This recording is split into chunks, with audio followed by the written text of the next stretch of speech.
welcome to tonight's episode of Beyond Focus TV. I'm Lydia Patel, and as always, I have two very special guests for you. I have Jahamal Thomas and Cyriac of 500 Men Making a Difference. They'll be with us for the next 30 minutes, so stay with us. You're watching Beyond Focus TV. Beyond Focus TV allows you to discuss contemporary topics affecting the Caribbean people on both a national and local level. The show features informed guests who offer insight, debate, and evaluate various issues. Beyond Focus TV builds on the station's mission to provide useful information to the Caribbean people in New York and abroad. Beyond Focus TV, where our viewing audience can get educated, informed, and empowered. Welcome back. You're watching Beyond Focus TV. I'm Lydia Patel. And like I said, tonight I have two very special guests with me. It's a pleasure to have Jahamal Thomas and Cyriac of 500 Men Making a Difference. You know, great organization. I'm one of the ladies of 500 Men. You know, we also have our brother partner to our Ladies of Third Thursday organization. So it's great to have family in the house tonight. So welcome to the program. Thank you for having us. Excited to be here. Well, 500 Men definitely has been making a difference. It's almost 10 years? Yes, well, we're going to be going on 9 years now in 2019. It's been action-packed. I think every year it provides something new and different for us. We have a large slate of calendar events on a regular year, but this year it seemed like it just went up another level. And we're always excited to be able to have this impact in the community. And one of the biggest changes for us in 2018 was being able to really bring to life the Bronx chapter, and that's why we're glad to have Jahamal here to tell us about it. Absolutely. We'll go straight into that because, you know, not that you were primarily Brooklyn-based, but you did have a heavy concentration in Brooklyn, but you guys are known to be doing things all over. And now the Bronx is finally, you know, having their own chapter. So, Jahamal, why don't you tell us about that? Absolutely. Thank you. Yeah, the Bronx, I'm excited to have a chapter in the Bronx that represents 500 Men Making a Difference. I met this organization a year ago at the Circle of Sisters in Manhattan, and I actually was looking for an organization to be a part of. So I would attend their functions in Brooklyn, you know, and I guess they noticed my participation in the organization and, you know, seeing how dedicated I was coming out to their events in Brooklyn, all the way from the Bronx. And, you know, we just thought that there was a need in the Bronx as well to erect a chapter. And that's what we've done thus far. Well, that was literally going to be my next question. So was there enough of a need for you to actually create that chapter? Oh, absolutely. I mean, you know, there's communities that need our services all throughout New York City. So I was just happy to be chosen as part of leadership for the task. And, you know, we've slowly been getting the ball rolling. And, you know, hopefully we can have the tenure that the Brooklyn chapter has had, you know, for 8 to 9 years thus far. Absolutely. So, Cyriac, why don't you tell us, you know, what were the steps to getting a chapter started? Well, I know there's a little bit of a process, but, you know, it's finally done. it's a bit of it's a lot more free-flowing with the kind of organization that we have. Because the chapter is actually working under our charter. Of course, 500 Men Making a Difference is a 501c3 organization. As you spoke about, we've been around since 2010. And when we first started, we weren't looking to create a nonprofit organization. It was something that happened very organically. It was basically a call to get men in action, to get men of action, to do something for the community. And it started with an email just to work on a community-based project. The first one I remember doing is a project in Boys and Girls High School. We're doing after-school tutoring, trying to assist some young folk to pass their regions. And everybody really got together. It galvanized these brothers, and it said there's a way for us to use the skill sets that we have and we want to put to use, and we had some way to do it. So similar to Jahamal, we felt the need to jump in and be of impact, felt the need to come in and make a difference, and we found that conduit. And when we started that, we just were working on projects, and the need to become a nonprofit organization arose from being able to accept donations, to be able to have a legal standing when we're talking to people. So the 501c3 standing, it allows us to accept donations, to act as a charity group, to do nonprofit initiatives, and do it in good standing, of course. Now, when we do erect chapters, as we have one in Long Island and the Bronx chapter, they don't have to create a new charter.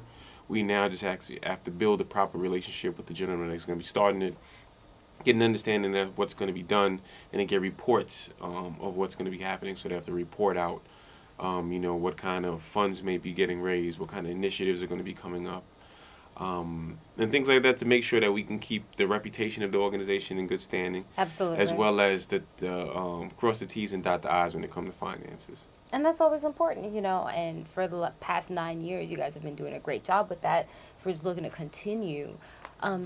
Jamal, what do you think, or what are you hoping to have as one of the first things in the Bronx as part of the 500-member Bronx chapter? Well, we've had 3 initiatives. We've had a school drive. Mm-hmm. We're just coming off of a sock and glove drive for the elderly. And as we look towards 2019, we just look to partner with other serving entities that can help the serving platform grow. Now let's talk about the sock and glove drive, because that's a really important thing that kind of people overlook. It's something so simple, but everyone needs socks. We think of the coats, we think of toys, which are the most common. But socks and gloves, keeping your hands and your feet warm, Absolutely. especially with young children or elderly, Absolutely. is very important. Yeah, and we have a center where the seniors come in, twice a week. So it was a no-brainer to take care of the elders first. Mm-hmm. As one of our first initiatives, we wanted to take care of the elders who have taken care of us for many years. So it was a small gesture to give back. We did a couple of interviews on some other platforms, and to get the word out, and it was a success. I was about to ask, overall, how was it received? Oh, it was a success. The seniors welcomed it. We spoke and explained why we were doing it. Mm-hmm. They didn't have any inkling prior to. I set up something with the senior coordinator, and she knew. And, we came in during their time, and we just, conveyed that, hey, we're doing a gesture. We're in the community. This is important to us. Mm-hmm. And, we're here to partner, to help, to make sure your feet and your hands are warm as Absolutely.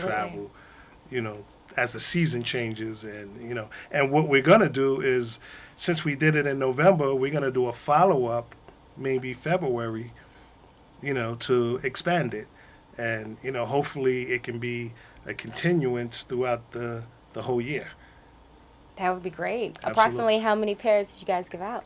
We gave out 15 to 30 pair, That's great. socks and gloves pairs, Mm-hmm. to males and females. And, they were ecstatic. We left, some people traveled early because we did it like a couple of days before Thanksgiving. Mm-hmm. And some of the seniors had started their travels a couple of days early. So we left bags for them as well. So, There you go. Everyone was, well thought of, in the process of us giving. So for the Bronx is off to a good start. Oh, absolutely. Absolutely. It was well received. And we just look to continue that. Just continue the gestures of serving. And, I'm in contact with some organizations that are doing some mentoring stuff and stuff like that. So, we have to make our presence along with that. Mm-hmm. So, we're looking to partner up with them. And, so we That's just, great. We love it. yeah, Well, hold keeping that the ball thought. moving. We'll take a quick break. We'll be right back. You're watching Beyond Focus TV. Stay with us.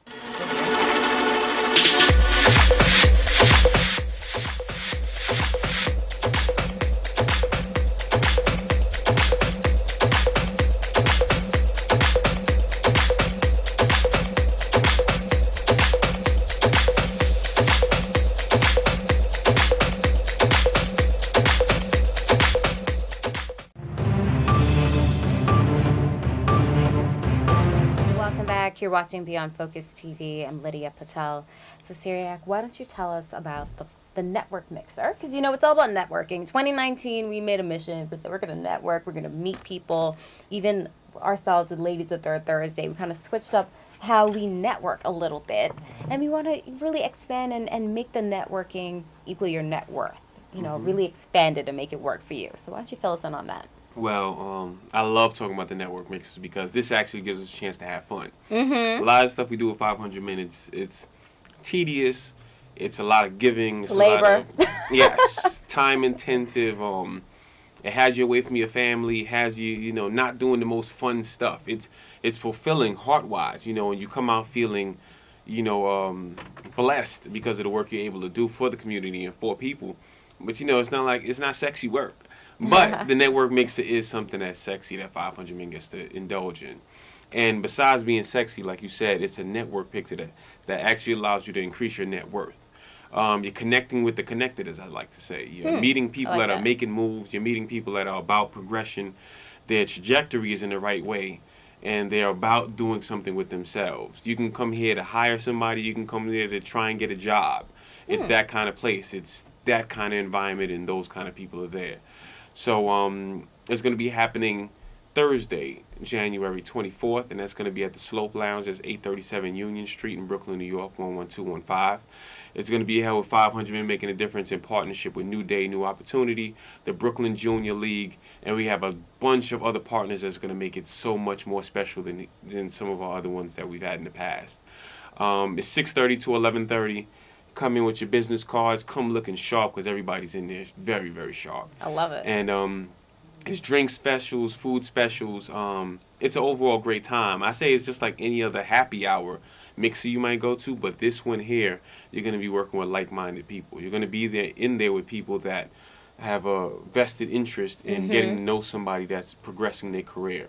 That you have a vested interest in meeting these people because they're building themselves up personally, professionally, individually. They might be big on working out and you might be thinking about starting your workout routine. They might be big on life insurance and they might be able to give you that tip that you need about expanding your portfolio. I like it for so many different reasons. Aside from just going there and meeting with people that I don't normally get to see on a regular everyday basis, some people that you might exchange emails with. And you're like, I'd like to meet this person face to face. Get some Exactly. FaceTime. This is a perfect environment. It's informal. You get to have a good time. You get to eat. You get to drink, and you're still able to do it in a very professional environment. And it's great to get to break bread with a lot of these people Yeah. that you might interact with. And sometimes just having a drink or getting someone in a different setting, like you said, getting that FaceTime Yeah. could be so valuable. And you said something earlier at the beginning when you started talking about it that you get to meet the connected. Yes. And that's so true because when you're a 501c3, I mean, ultimately, you rely on funding to stay afloat. Yes. So certain people could connect you, especially now you have a new chapter in the Bronx. You're going to be looking for different people who could help monetize that. And when people see what you're really doing and doing something good and it's legit, they're more compelled to want to support. Absolutely. And opportunities don't come to you. You got to go to the opportunities.